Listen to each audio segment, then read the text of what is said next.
वैचारिक प्रदूषण पे मुझे अपना विचार रखने को कहा गया था, तो मैं इस पे कुछ लिखा है। आशा करती हूँ आप सभी को पसंद आएगा। वैचारिक प्रदूषण यह एक ऐसे तरह का प्रदूषण है जो धीरे धीरे हमारे समाज में बहुत तेज़ी से अपने पांव फैला रहा है। जल, वायु, ध्वनि, रेडियोधर्मी प्रदूषण को हम सब जानते हैं और महसूस भी कर सकते हैं, और इसको रोकने के लिए कई तरह के महत्वपूर्ण कदम हमारी सरकारें उठाती आई हैं और आज भी उठा रही हैं। मगर जहां बात आती है विचारों की, वहीं हमारा समाज आज मात खा जाता है। ये भूमि है श्री राम की, माता सती की, जो मौत के मुंह से रमराज से लड़कर भी अपने पति के प्राण बचाकर लाई थी। किंतु ये विचारधारा आज कहीं जाकर प्रदूषित हो चुकी है। आज लड़का हो चाहे हो लड़की, दोनों में इतना अहंकार आ चुका है कि दोनों ही एक दूसरे के सामने ज़रा ज़रा सी बातों पर झुकना भी नहीं चाहते। दंग रह जाती हूँ मैं ये देखकर कि लड़की और लड़के दोनों के माता पिता अपने अपने बच्चों की हिमायत करते हैं। वो संतान मोह में इतने अंधे हो चुके हैं कि अपने हाथों से खुद अपने बच्चों का घर बर्बाद कर देते हैं। उनके विचार इतने प्रदूषित हो चुके हैं कि वे खुलेआम एक दूसरे पर मिथ्या आरोप प्रत्यारोप लगाने से भी बाज नहीं आते।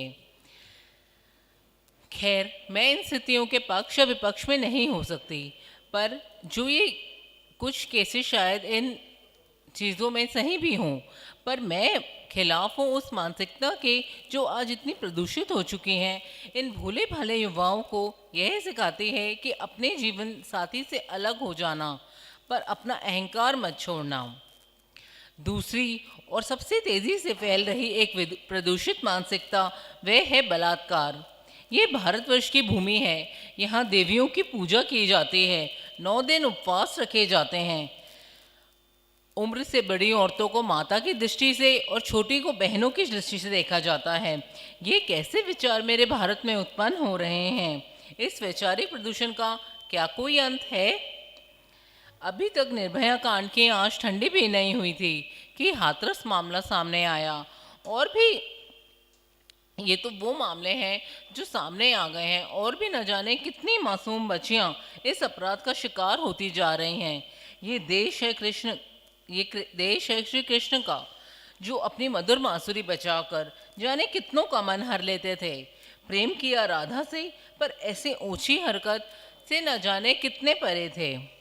विचारों के मतभेद तो होते हैं, परंतु उन विचारों में प्रदूषण जैसी प्रदूषित सोच समाज को कभी उठने नहीं देती।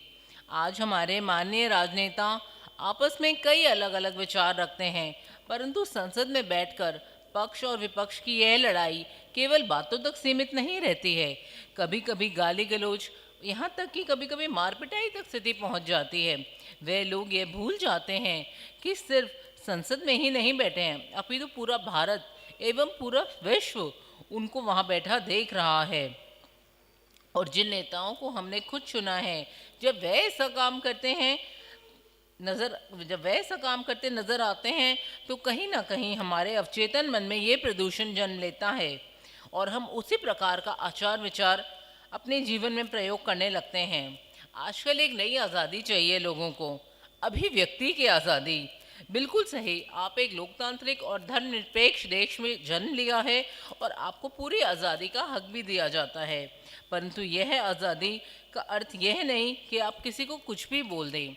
मैंने कहीं पर एक लाइन पढ़ी थी जिसमें लिखा था, with great powers come great responsibilities. अगर आपको हक मिला है तो उसके साथ जुड़े कर्तव्य भी आपको निभाने पड़ेंगे।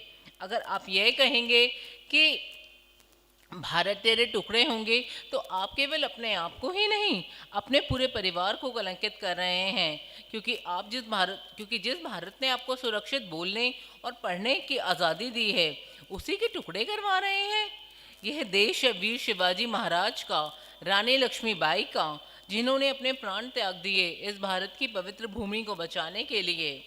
अंत में मैं बस इतना ही कहना चाहूँगी, वैचारिक प्रदूषण एक बढ़ती हुई महामारी है जिसे हम सबको खुद ही रोकना होगा, और इसका सीधा सा उपाय मुझे लगता है वह है अपने घर के बुजुर्गों को, वृद्धाश्रम से निकालकर वापस अपने घरों के सिंहासन में बिठाना होगा।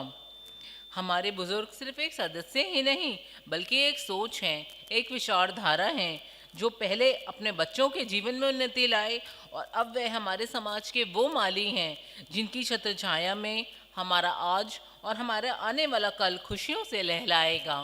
धन्यवाद।